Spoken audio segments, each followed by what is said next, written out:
Morning student, प्यारे छात्रों, कल तुमको मैक्सिमम मिनिमम मैंने आपको प्रारंभ कराया था। कुछ कारणों से टॉपिक पूरा नहीं हो पाया था, तो अब मैं इसको आगे लेकर के चलता हूँ। कल मैंने आपको एक उदाहरण बताया था, एक वक्र जो कि परवलय का वक्र था, y square equal to X square plus 2। इसमें हमने बताया था कि हम किस प्रकार से फलन का मान उच्चिष्ट और निम्निष्ट मान ज्ञात कर सकते हैं। हमने कहा था कि फलन का प्रांत सभी वास्तविक संख्याओं के लिए हो तो हम फलन की निम्न सीमा तो ज्ञात कर सकते हैं, लेकिन इसमें फलन की उच्च सीमा ज्ञात नहीं की जा सकती है, क्योंकि जैसे जैसे x का मान बढ़ता जाएगा उसके साथ साथ में y का मान भी बढ़ता जाएगा और इस प्रकार से वह अनंत की ओर जाता जाएगा। लेकिन जब हम फलन के प्रांत को निश्चित कर देते हैं, सीमित कर देते हैं, तो हमने कहा था कि उस स्थिति में फलन की उच्च सीमा हम ज्ञात की जा सकती है। जैसे कि मैंने कल आपको फिगर में बताया था, हमने कहा था माने एक्स डैश वाई डैश ये कोई समकोणिक अक्षेस है, और यहाँ पर मैंने तुमको परवलय के लिए इस प्रकार की आकृति यहाँ पर बनी थी। तो हमने कहा था कि यदि परवलय के प्रांत को मैं -2 to 1 तक सीमित कर दूं, तो इस प्रांत में हमने कहा था फलन y बराबर था तुम्हारे पास एक्स स्क्वायर प्लस 2।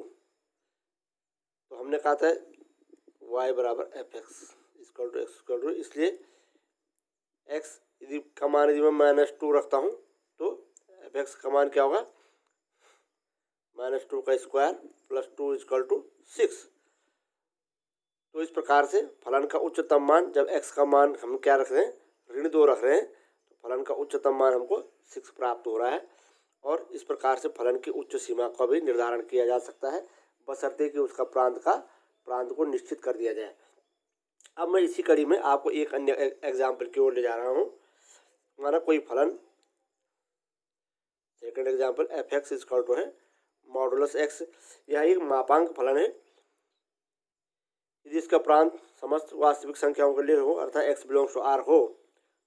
तो हम जानते हैं मापांक फलन को हम किस प्रकार से पारित करें। हम कहते हैं एफ एक्स बराबर होगा x यदि x is greater than equal to 0, क्योंकि हमें पता है कि मापांक फलन का मान हमेशा धनात्मक होगा, और एफ एक्स बराबर होगा -x यदि x इज लेस देन 0। यदि x का मान 0 से कम है अर्थात ऋणात्मक है, तो इसको ऋणात्मक करने के लिए हमको इसके आगे धनात्मक लगाना पड़ेगा, क्योंकि इसका मान हमेशा क्या होगा, फलन का मान हमेशा धनात्मक प्राप्त आएगा। इस प्रकार से फलन जो मापांक फलन परिभाषित होता है। इस फलन के लिए यदि कोई ग्राफ खींचे तो इस टाइप का ग्राफ आपको प्राप्त होता है। देखिएगा, मैं आपके सामने कर रहा हूँ।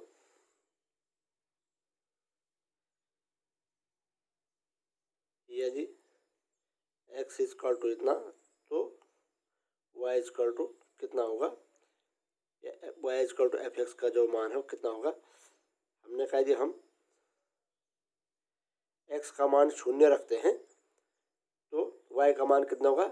यदि x बराबर 0 तो y इक्वल टू मॉडुलस 0, 0 का मापांक 0 हो गया।